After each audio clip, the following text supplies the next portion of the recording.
Hello, everybody. My name is Markus Reymann. I'm the director of TBA21 Academy, and it is my great pleasure to welcome you today to this conversation that we're hosting coinciding with the 26th COP conference, which is currently ongoing in Glasgow. For this conversation today, we're joined by Luise Faurschou, who's the founder and director of ART 2030, and together with TBA21 Academy, ART 2030 co-commissioned an artwork that was recently shown projected onto the facade of the United Nations headquarters in New York. And this work is called Vertical Migration. I'm tremendously happy that we're joined by Rasmus, Rosengren, Nielsen, who is part of the Danish artist collective SUPERFLEX, and they are the artists, they're the makers, they're the creators behind or of vertical migration. And not only that, during the 75th and United Nations General Assembly, they also installed another work, a sculptural work in Central Park in New York. And together these two works make the Interspecies Assembly, which SUPERFLEX created for ART 2030 and the United Nations. And it is addressing and highlighting the crisis of biodiversity loss and the importance of biodiversity for the health of this planet. We're also joined from in New York by Paola Antonelli, who's the senior curator of the Department of Architecture and Design, as well as the director of R&D, Research and Development, of the Museum of Modern Art in New York. And also housed at the Museum of Modern Art, we're welcoming Carson, who's the newly appointed director of the Emilio Ambage Institute for the joint study of the built and natural environment. So welcome everybody to the round table. Welcome everybody out there in the audience. Usually we look at these conferences as a series of single events, whereas they actually are a continuous engagement with how to address the climate crisis, how to keep the rising temperatures ideally to 1.5 degrees, which seems to be tremendously challenging, not only to the political will, but also to industry, the financial system, and many other systems and sectors. So I'm tremendously happy to actually talk through this along with an artwork or with an artistic expression, because very often these crises are looked at as separate, whereas they're actually related to each other and intersectional. So we cannot talk climate without ocean, we cannot talk ocean without biodiversity, and we cannot talk any of these without social and environmental justice. And we know that this is tremendously difficult to think all of these things together, but somehow art and artists have the capacity and the capability to traverse many of these spheres and tie them together in a way that these tremendously complex issues all of a sudden somehow resonate with us.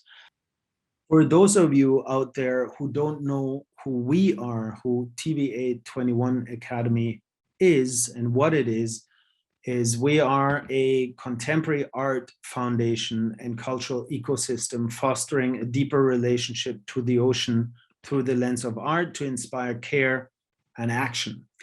This work with SUPERFLEX especially actually started years ago. It's been a long-term research commission that we've embarked on, and it is a long commitment to this work and to the relationship, but it goes way beyond TBA21, ART 2030, and SUPERFLEX, but there has been a wide range of collaborators from the Max Planck Institute to the Alligator Head Foundation in Jamaica, and many others that have contributed to a research project that was called in the beginning Deep Sea Minding, and was actually imagining a future where the sea levels have risen to a point where the architecture that we inhabit is then taken over by fish and other marine species. So we were looking at building materials, we were looking at structures, we were looking at the effects of sea level rise, we were looking at fish behavior and many other things, but the speculative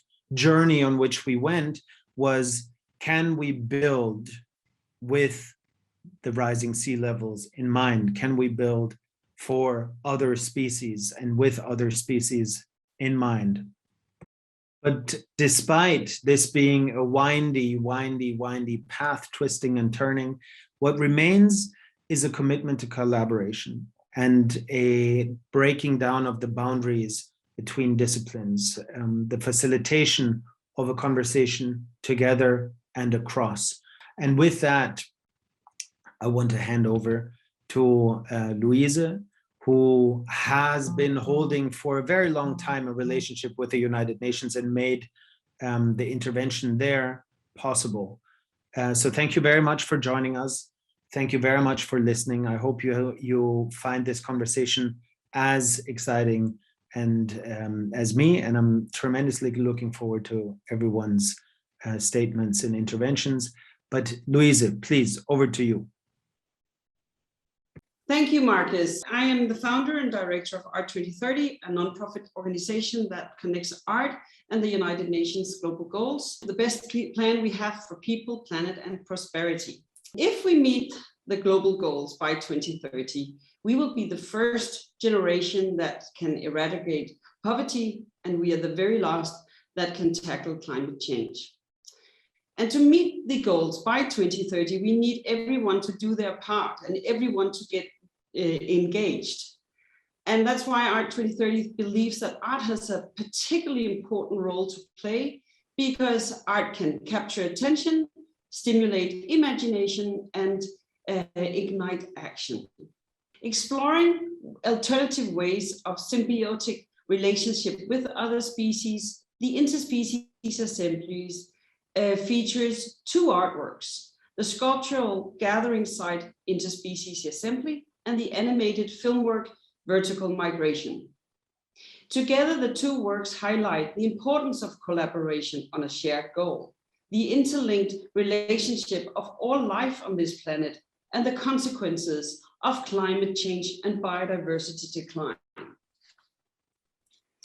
Upon that, we established partnerships with leaders from across different fields, such as the United Nations, Google Arts and Culture, biodiversity professor Carson, and of course, great ocean experts like TBA21 Academy, together with Huey, Dalio Philanthropies, and many, many more.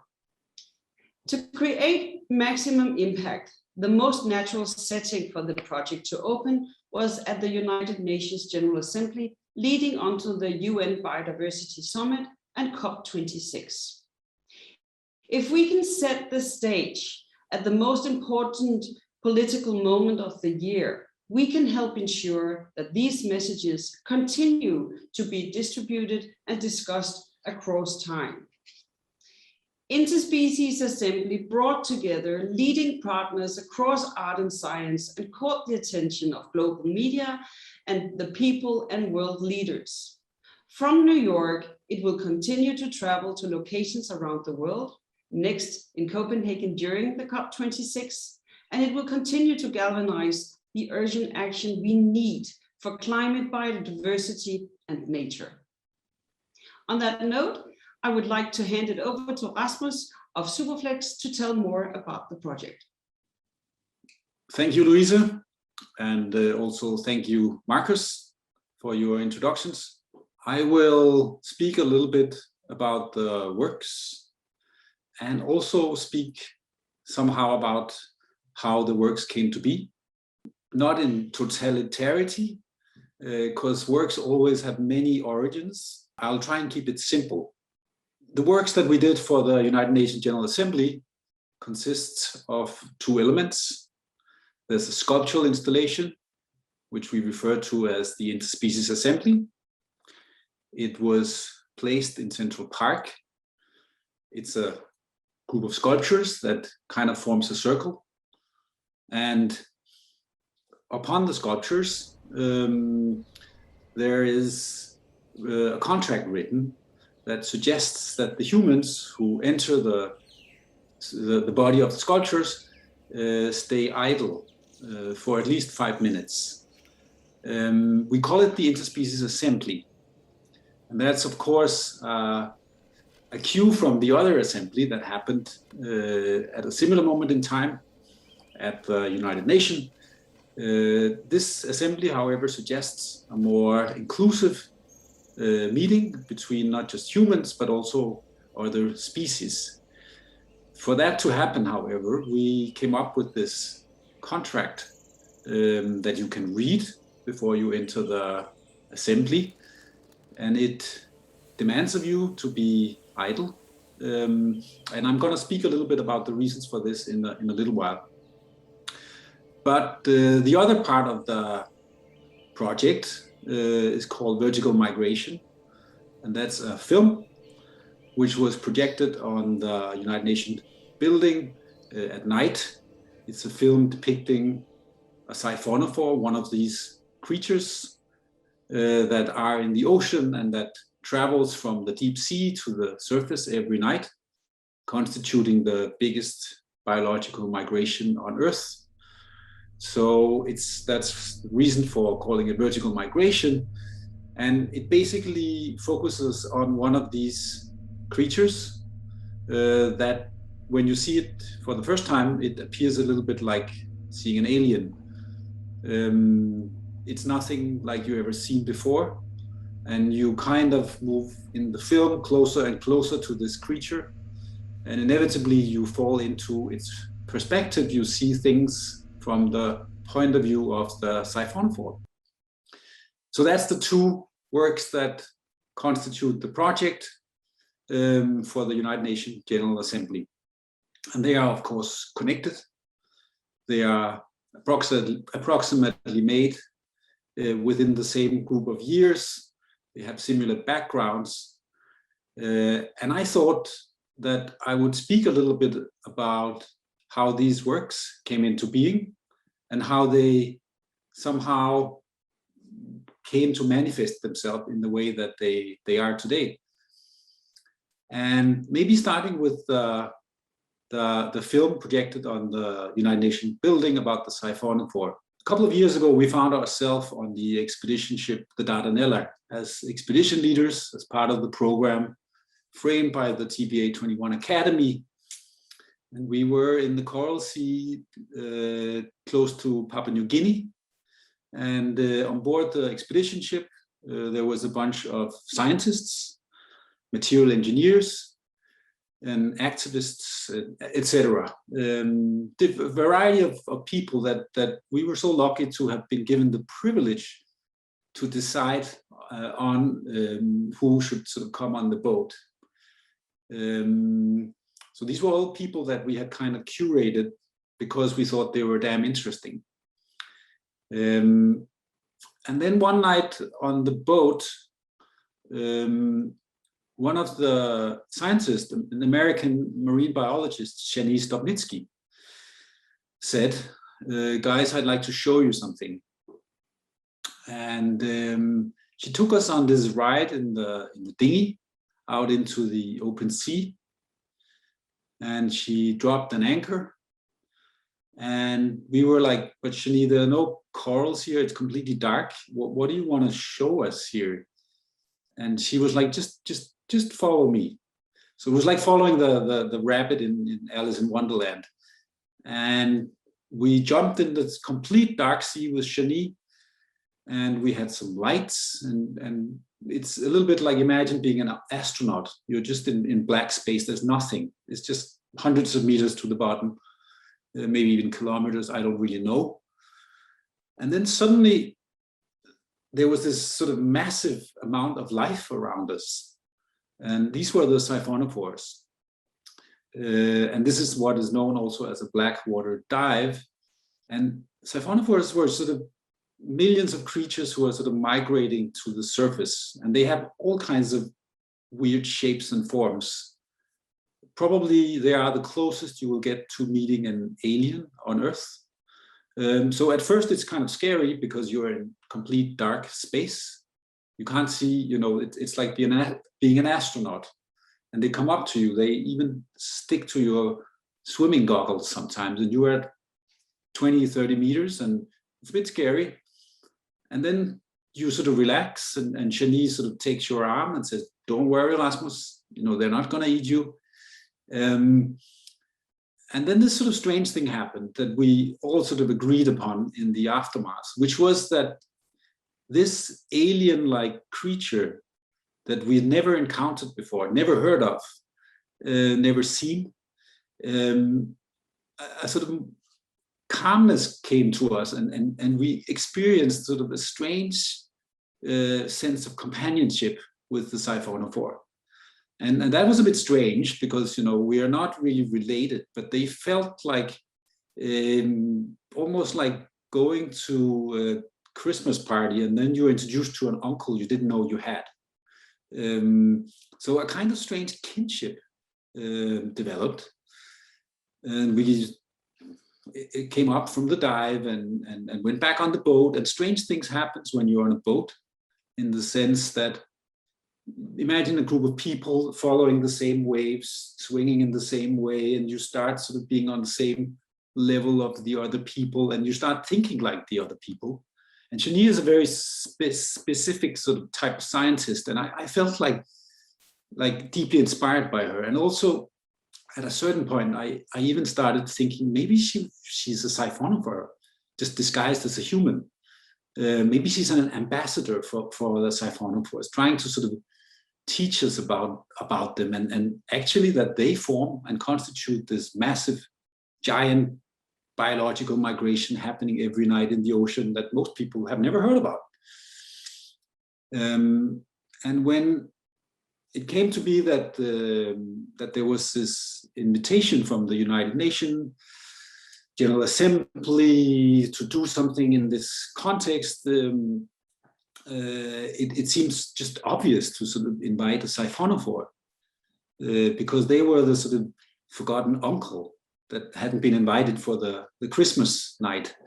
But then we added this sort of feature that is in the film, which is that you watch it in the beginning from a sort of third-person perspective, and then you fall into the point of view of the siphonophore. And that's the very important thing, because that's also where I think there is this sort of strange unlocking of empathy in the human minds when we actually can see things from other perspective. So we made this sort of far stretch here that let's try and make the General Assembly see the world from the perspective of a siphonophore. That's the story behind the film. The story behind the Interspecies Assembly, I would say, is related, but comes a little bit later, in the sense that come a while after this expedition ends, the pandemic kicks in, and we are all kind of grounded in our homes, and we can't move, and we are like basically under siege by this virus that I think I've heard there's like about 2 grams of them globally, the coronavirus, but yet they control us. They can sit on top of a little fingertip, as far as I've learned. That's pretty amazing, a new superpower. But during this confinement, some strange things started to happen in terms of our own psyche, but maybe also of our understanding of our place on Earth. While we were confined in our homes, the Danish Union of Psychiatrists went out and said, you might experience yourself talking to your plants in your home.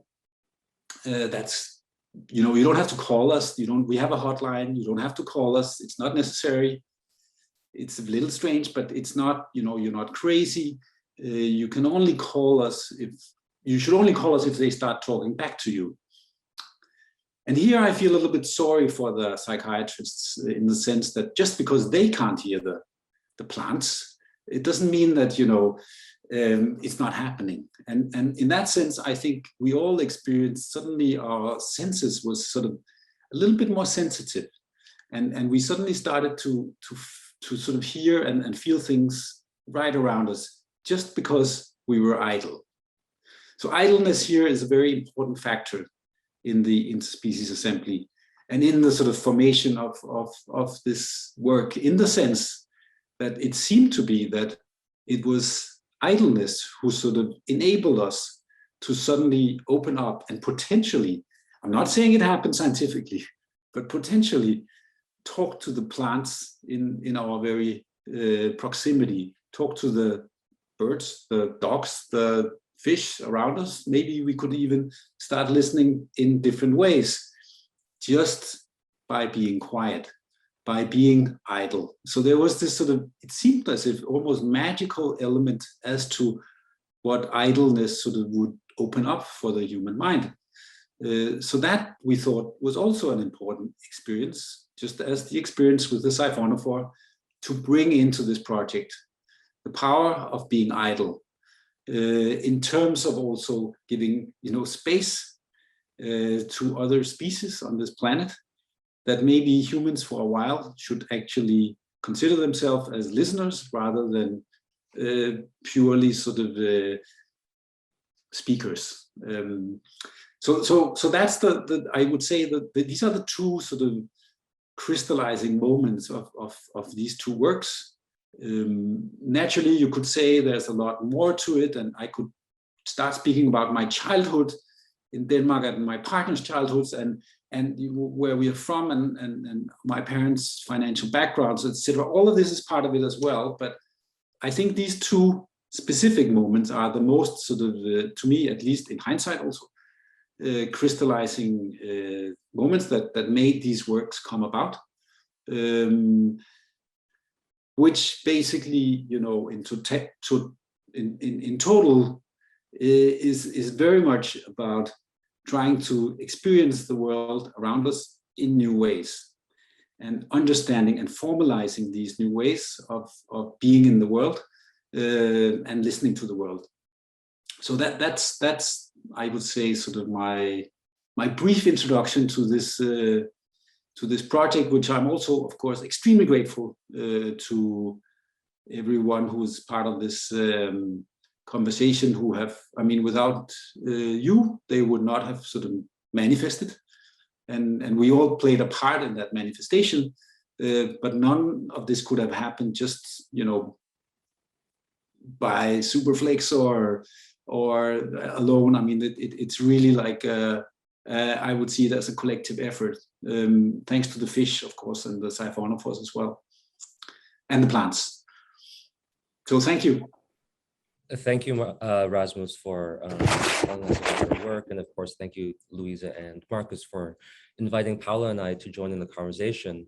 I hadn't heard this anecdote about how there's only 2 grams of coronavirus in the world. And I think what you've introduced is that by extending the conversation outside of the human world, the vast scales and temporalities that are brought into the conversation are just so incredibly mind-boggling.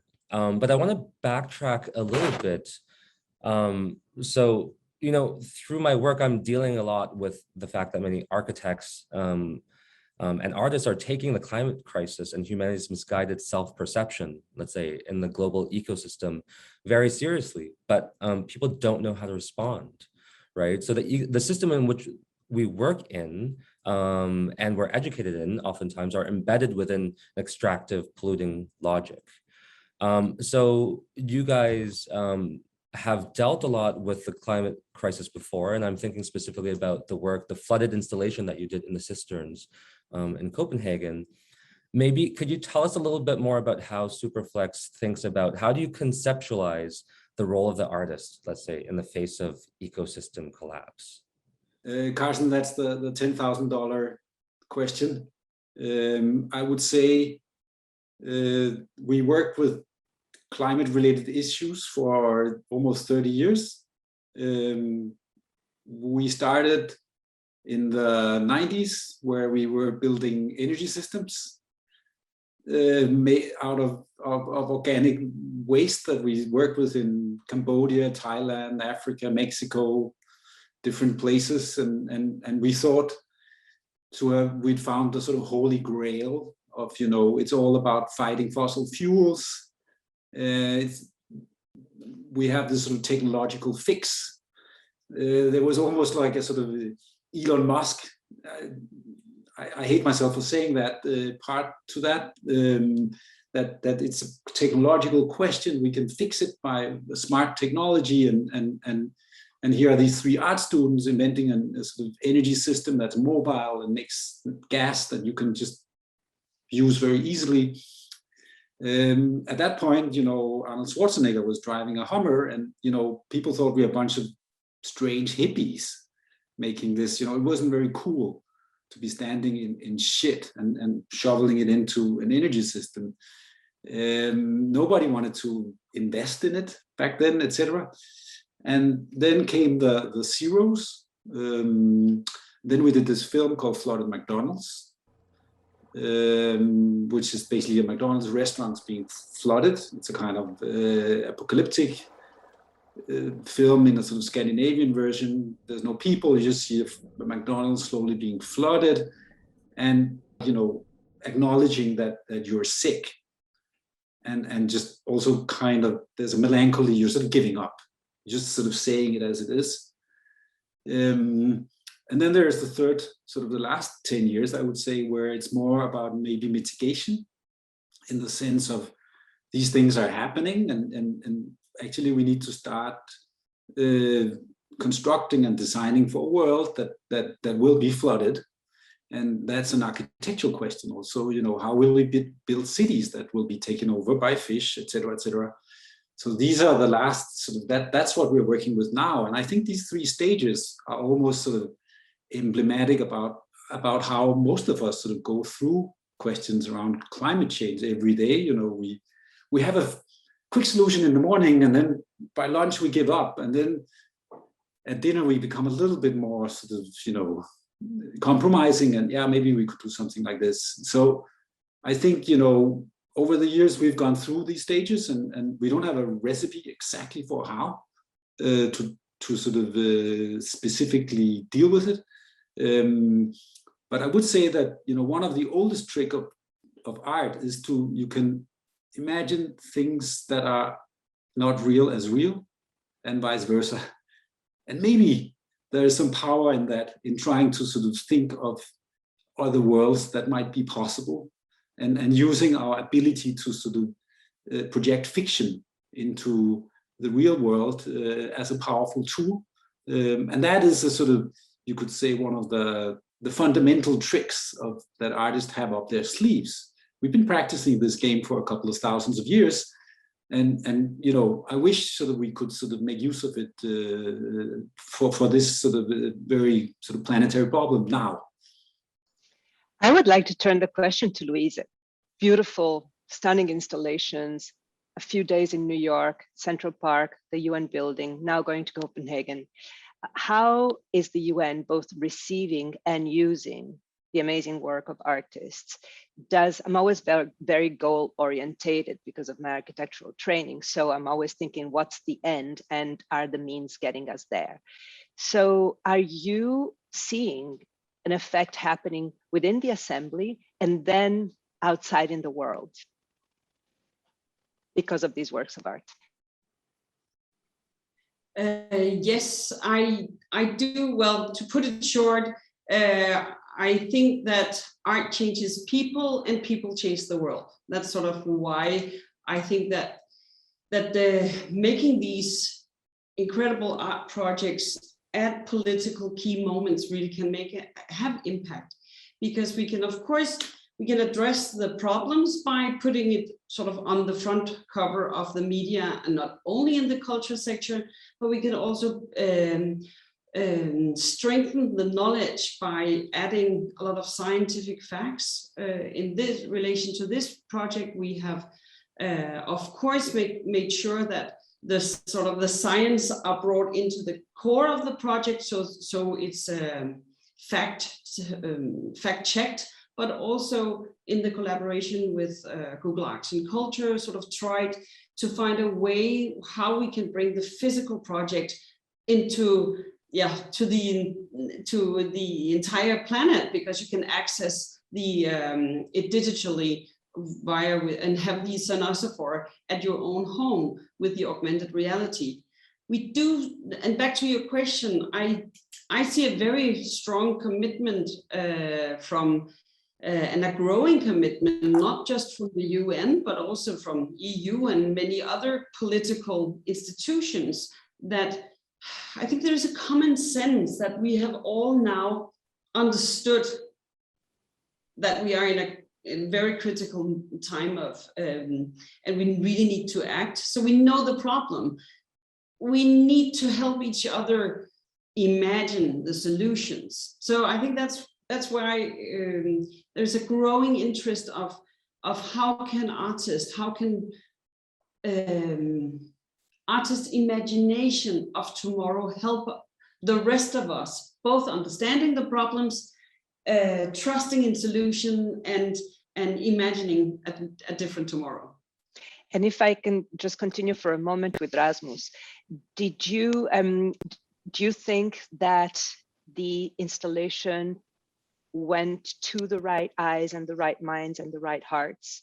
Do you think that it was seen? Well, of course, people that saw it in Central Park and at the UN building, citizens, of course, loved it and were changed. But I'm wondering if you were able to change the minds of some of the key people that are going to make decisions that are then going to be discussed at COP26. So I'm always wondering, do we reach those stone-hearted, no, I'm kidding, but do we reach the decision makers that are at the assembly by means of art installations?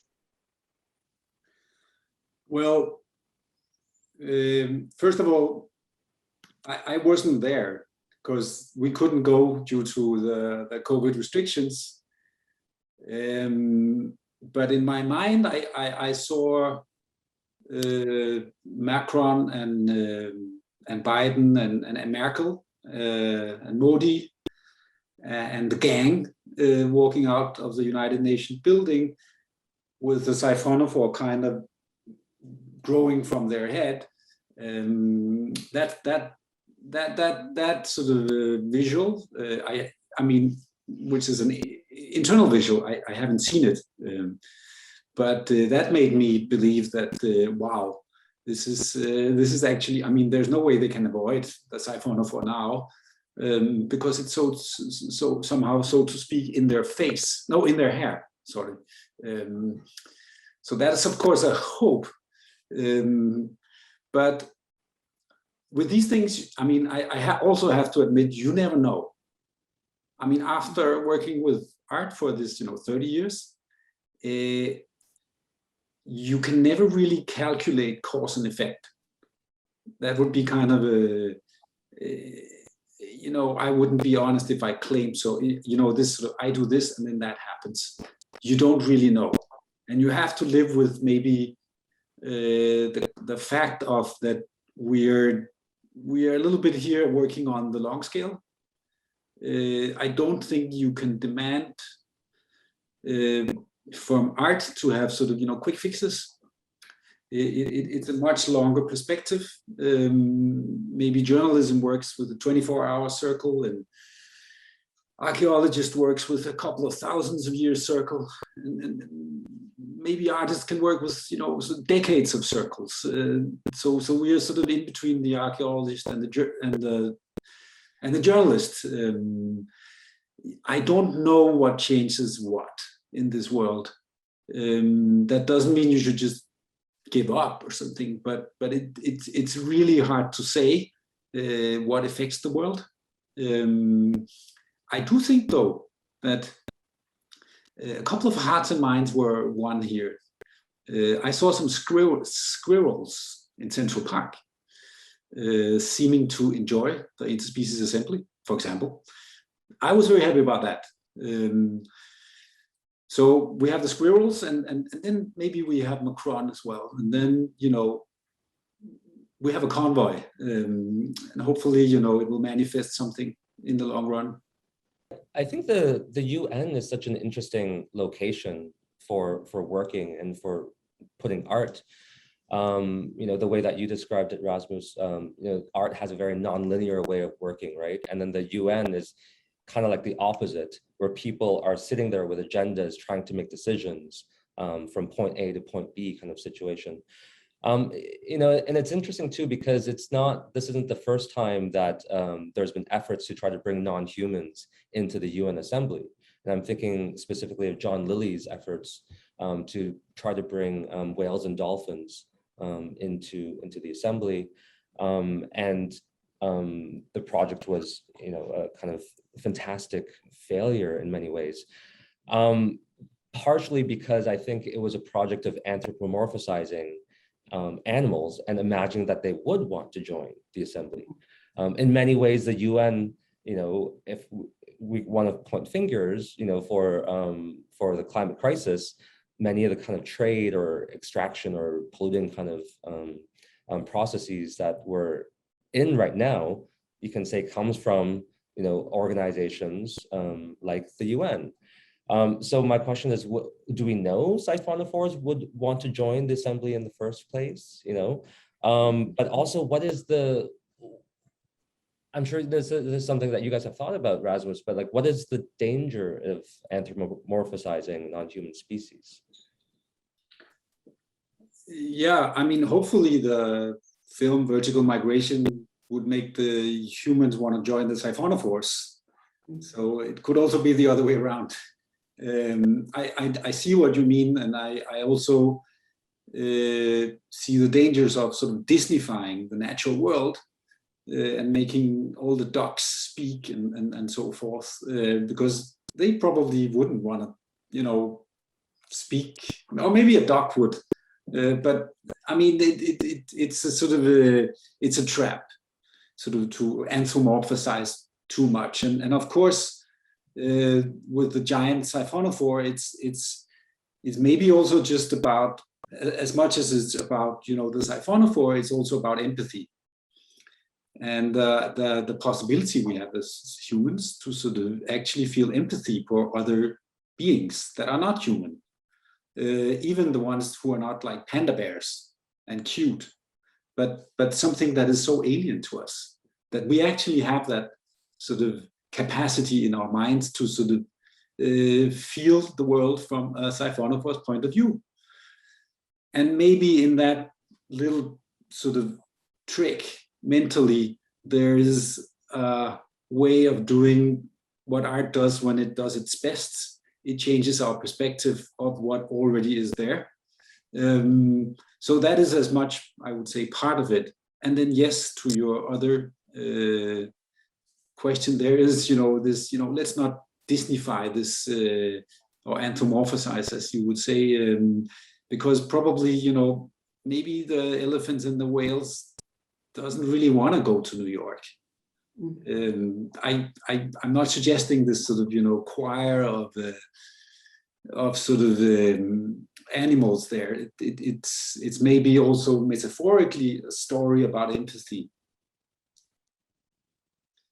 And could I add to that in the sculptures in Central Park, there is also a very direct link in the sense that the sculpture, the shape and the surfaces of the sculpture is really, and the reason why they are pink is that's what coral wants to live on. So it's very, very embedded in the sculpture, and the way they are sculpted is that once the sea level has risen and we can no longer watch them as aesthetical sculptures, then actually they can be home for other species on a very direct, almost architectural way.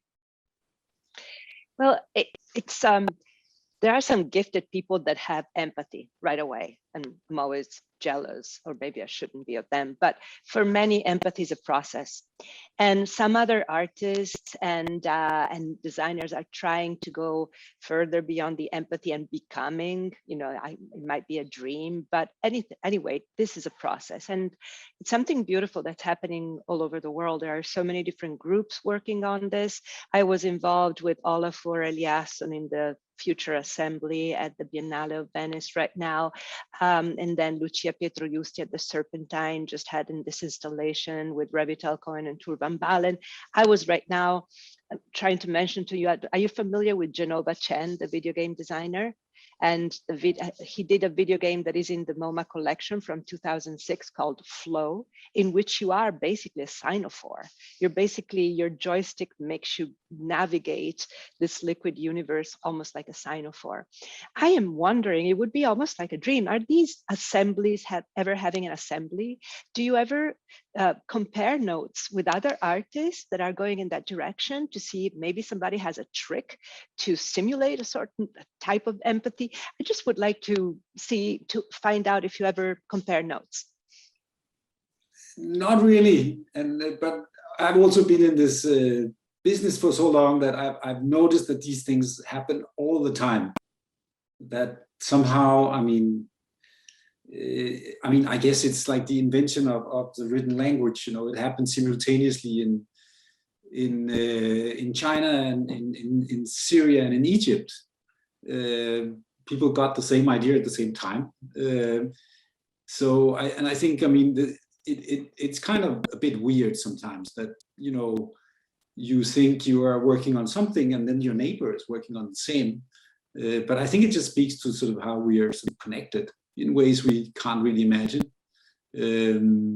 So yeah, maybe there'll be like an assembly of assemblies at one point. But see, I see this as more than having the same idea. I see it as a migration, as a pilgrimage. That's why I'm asking you, maybe we should all become attuned and be happy. It's not simply about the same idea, it's a quest that we're pursuing together. That's why I was asking you this question, because I would find it useful personally, and I'm wondering if you would too. But isn't it also, an artist has at all times been reflecting the society they are living in and also reflecting upon it. And I find it very natural that many artists are really preoccupied with climate change and biodiversity loss, because the more we get into it, the more we all understand that if we don't sort of get the biosphere fixed, then there won't be a future. So in a sense, to me, it's natural that artists are concerned and therefore addressing the same questions in a multitude of different ways artistically. What Paola's pointing out is that a lot of artists are thinking about and reacting on the fact that there are limitations to a human-centered world. And there's this need and drive to expand and try to include non-human voices. And even the word voices is anthropomorphizing, right? But I wonder, to what degree is the interspecies project really just a human project? And for example, like on the sculptures you have in Central Park, the text is written in human language.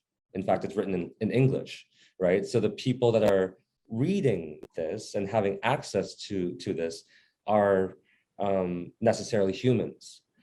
And also think about the siphonophore on the building. It's such the way that you spoke about it, Rasmus, was so beautiful, and that we can learn about ourselves through examining and understanding the siphonophore. It reminds me of Willem Vloeser's book about the vampire squid. And it's a philosophy of basically an analysis of the vampire squid, but to learn about humans. In the end, we learn about ourselves by examining this animal. And then it makes me think, if the interspecies project is a human one, is there a way that what is the possibility for a true interspecies encounter? In a sense, this work with the siphonophore, we learn about ourselves through it and about our need to have interspecies relationships. But I wonder, what does a siphonophore get out of this project? Or what do you imagine a siphonophore can get out of this project? Your interaction, filming and meeting them. I wish I could ask them. Maybe in 50 years we can ask them, and maybe we can show them the film, and they will say, "What the fuck?" I don't know, but maybe just taking your questions like one by one. Yes, on the sculpture Interspecies Assembly, there's this contract demanding of the human participant or encounter sort of to be idled for a certain period of time. It's written in human language, yes, because it's written to humans. So it's addressing the human, sort of interacting with the assembly to sort of be idle, because we saw that as a kind of prerequisite for the assembly to work. There needed to be this sort of element of idleness for an interspecies assembly on the behalf of the human. And then you asked about what might sort of the siphonophore get out of this, and what is all this sort of, focus on the natural world, etc. As I understand it, correct me if I don't. I would say what's happening artistically in the aesthetic field, that maybe also sort of you can feel it by all, as Luise was speaking about, these sort of, a lot of artists are working with these subjects. And I think what we basically are feeling is the Vitruvian Man falling apart. And that's this, basically this, this Leonardo da Vinci drawing with a man in a circle that looks like Jim Morrison. That, as an art student, you learn about this as basically one of the Rosetta Stones of sort of, Western aesthetics, and, everything, we see in our architecture around us is based on the proportions of this Jim Morrison-like figure in that sort of circle, and the human there is an image of God, and, blah, blah, blah, all of that. And there's, of course, it's also a European man, of course. And that image is falling apart, and we don't really, as of yet, maybe know what that means, but it's definitely sort of crumbling in front of our eyes, and there's things going on outside that circle, and basically seeing the aesthetic field as some sort of extension of the human body in terms of beauty and proportions, etc., is losing grounds. And I think that's something we feel, but we don't really know what to do with it yet. But I think a lot of artists are sort of sensing this and reacting to it in different ways. It's the destruction of the Vitruvian Man, to say it in short. Yeah.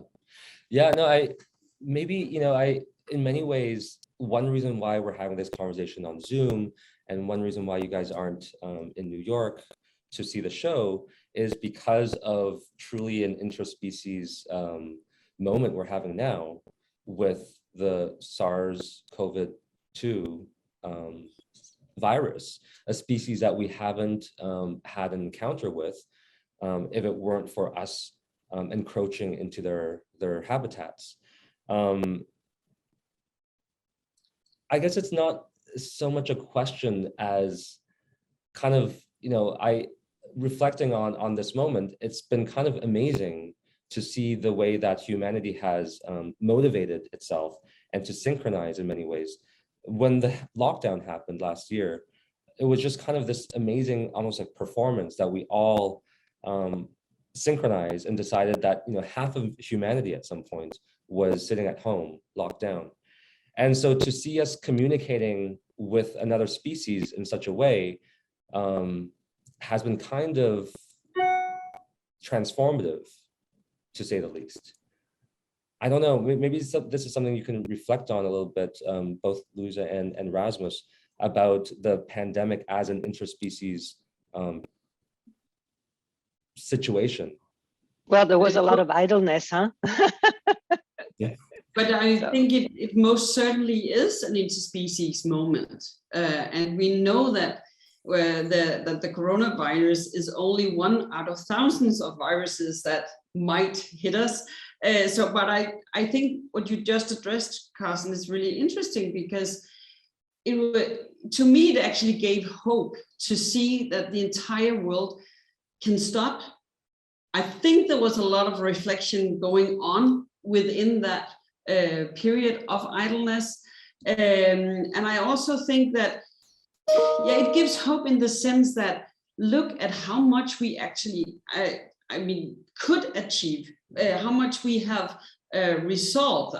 Of course, there is still lots of tragedies going on in very great parts of the world. And unfortunately, the COVID had also shown us a lot of unfairness in regards to vaccines, etc., which is shows the negative side of humanity, in my opinion. But if we, for instance, we do know if we don't fix climate change and biodiversity loss, well, then there's not a future on humanity. I mean, the world will last, the earth will remain, but the question is there a place for us on that planet?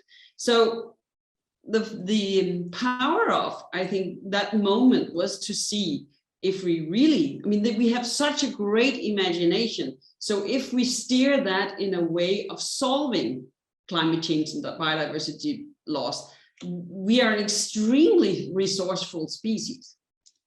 I agree with you, Luise, and I would also say that also what Carson was speaking about, yes, we witnessed sort of a global interspecies performance conducted by 2 grams of virus that can sit on a fingernail. We didn't imagine sort of that as the sort of key factor in the world, you know, and in terms of, you know, what superpower is going to sort of influence the 21st century. But it did. We were under the influence and the siege of another living organism that we can't even see. And, you know, of course, it's devastating, and, you know, lots of people died, etc., etc. But we also maybe have to acknowledge that there was some sort of learning curve in it as well. And, you know, we all experienced the world in a slightly different way. And maybe we should be thankful for that and sort of take that with us. And especially also in this attempt of, Carson also talked a little bit about, you know, I mentioned that before, about the danger of anthropomorphizing nature. And I think in the aesthetic field, we are also guilty of that, in the sense, if you go back in art history and you look at other artists who dealt with nature in different ways. I thought of, when you said that, Carson, the performance Joseph Beuys did in the 50s, where he was showing a dead hare around his exhibition and explaining the exhibition to a dead hare. 1953 or something.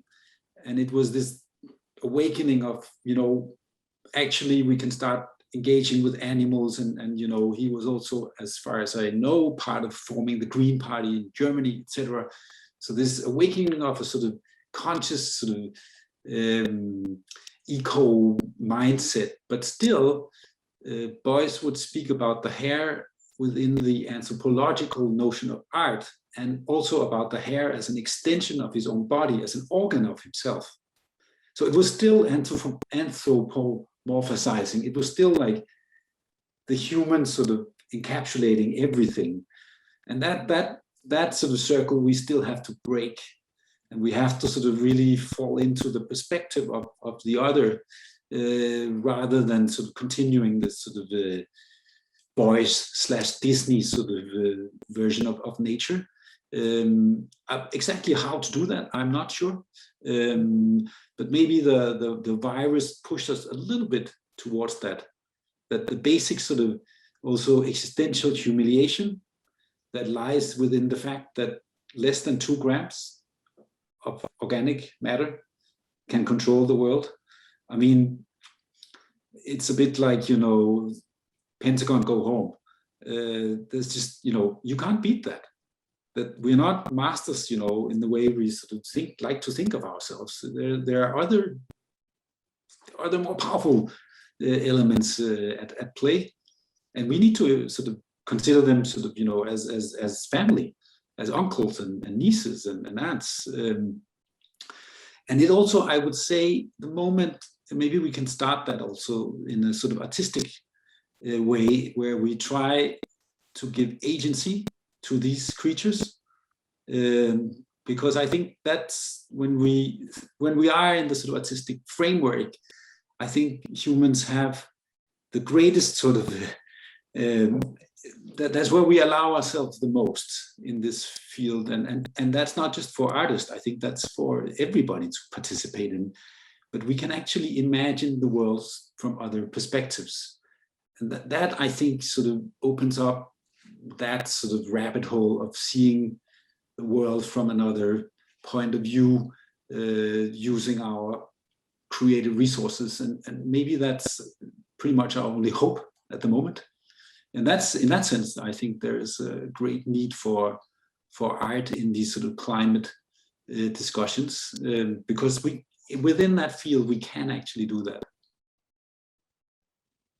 Yeah, it makes me wonder, if the way that we take the coronavirus so seriously, changing our lives and our practices around the way that this organism behaves, I wonder what would happen if we treated all other organisms that seriously, and not take other life, for granted in the way that we have been doing.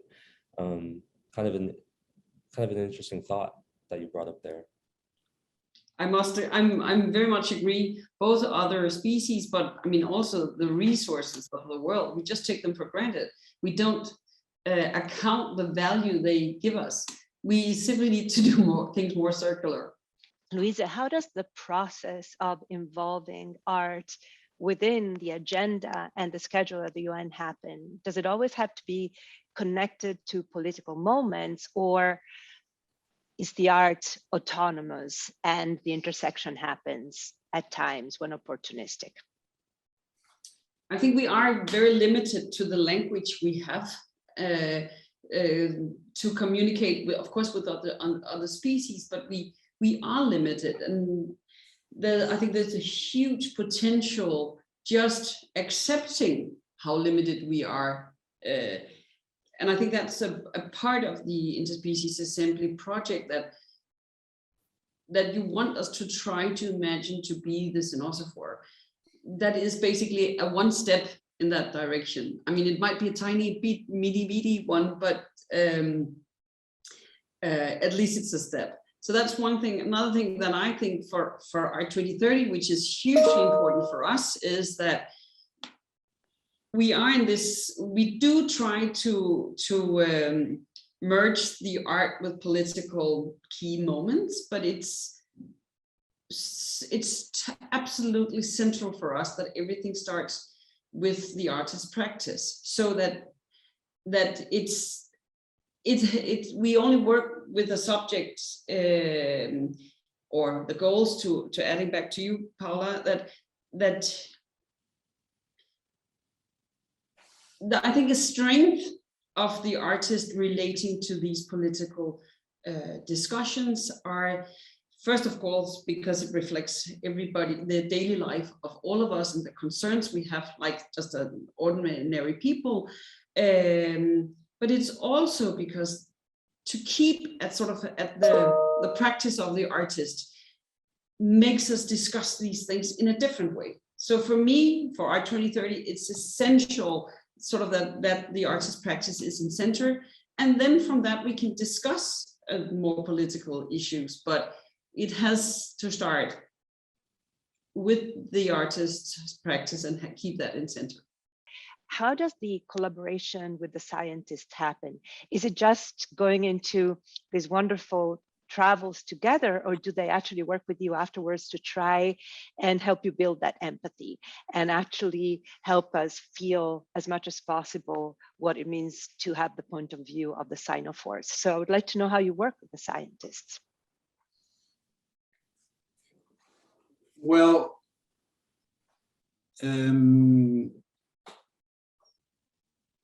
most of them we sort of continued. I mean, we invited on this expedition together with the TBA Academy, the scientists on the ship, and most of them we've sort of stayed in contact with. To give you an example, one of the scientists, Alex Jordan, he works at the Max Planck Institute in Constant, marine biologist, famous for doing the mirror test with fish. Maybe you've heard of that. The mirror test, this test from the 70s where chimps, monkeys were shown a mirror, and then after they got used to the mirror, a red spot was painted in their forehead, and then it was supposed to be a sign of self-consciousness if they tried to get the red spot off their forehead. A very sort of 70s-ish scientific experiment. He sort of replicated that experiment with a small fish, a cleaner wrasse, I believe. Yeah, I think it was a cleaner wrasse, small fish, and eventually, you know, the fish don't have arms, so the fish can't do like this. But the fish went down to the bottom of the aquarium and sort of tried to scrub its head off, and then went up and looked in the mirror again. It's a scientific paper. It passed the test. And this was, you know, an experiment that we'd heard of and we thought was very inspiring because it also has these weird artistic questions to it, like something that's real, that's perceived as real. And I mean, do animals really do that, and etc. So he was actually on the expedition also, one of the expeditions, and we continued working with him in the aftermath, and a PhD program was created actually around some of these questions as to what fish thinks of as great architecture, and could there be such a thing as interspecies architecture, where you prepare our cities for the next inhabitants. So we started facilitating these experiments with him and a PhD student, partly in the foundation that TBA runs in Jamaica, and partly in Corsica also, where the Max Planck Institute has a research sort of contact station, yeah, experimental aquatic environment. So anyway, the collaboration sort of based around these questions of a fish relation to its surroundings, aesthetics around what sort of influence does aesthetics have to certain species of fish, and do they have consciousness? Do they have individuality in terms of their preferences? I mean, those questions sort of. So we're still in contact, and yeah, there's a PhD student now, and so in that sense, you know, these collaborations kind of continued over time. Not trying to make the scientist into artist, and not trying to make the artist into scientist, but and my experience in these matters often can be that sometimes I feel like the sort of boring uncle, and then the scientists are completely mad and psychedelic. So it's not, you know, the usual roles here are a bit sort of reversed sometimes, because there's some crazy shit happening in the world of science. There's basically stuff that we thought of as new age bullshit like 15 years ago is now becoming hard science. So anyway, a lot of inspiration happening back and forth. That was the long answer. Thank you, everyone, for these really, really fantastic and beautiful and interesting interventions, statements, and so on. But specifically yours, Rasmus, no, about the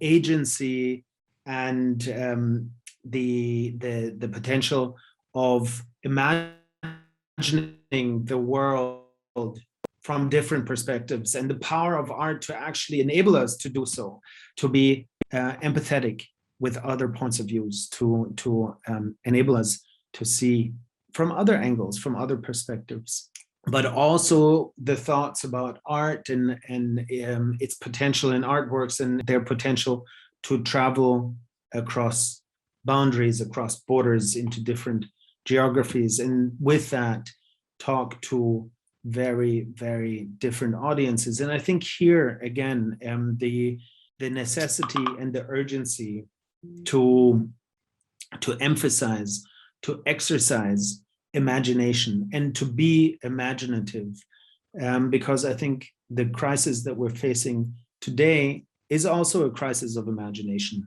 How do we imagine to get out of this situation How do we dare to imagine to live in the future? And if this conversation has spurned and triggered your interest in this kind of radical, imaginative speculation and this form of storytelling and world making, please, I invite you to go and visit us on SoundCloud, on Google Podcasts, on Apple Podcasts, and so on, wherever you find your podcasts, and visit us at TBA21 Academy Radio, and look for a series called Ocean Once, where the writer Ingo Niermann goes on a series of speculative explorations with a number of artists and thinkers and scientists, mainly scientists, not artists this time at all, but scientists and thinkers, to speculate about what the ocean wants. And with that, I leave you and I say goodbye. Thank you very much for being here. Thank you for participating, to all of you who contributed to this conversation. And I hope to see you very soon. Bye-bye. Thank you for listening. Thanks for asking, and thanks for being here. Thank you. Thank you. Ciao, ciao.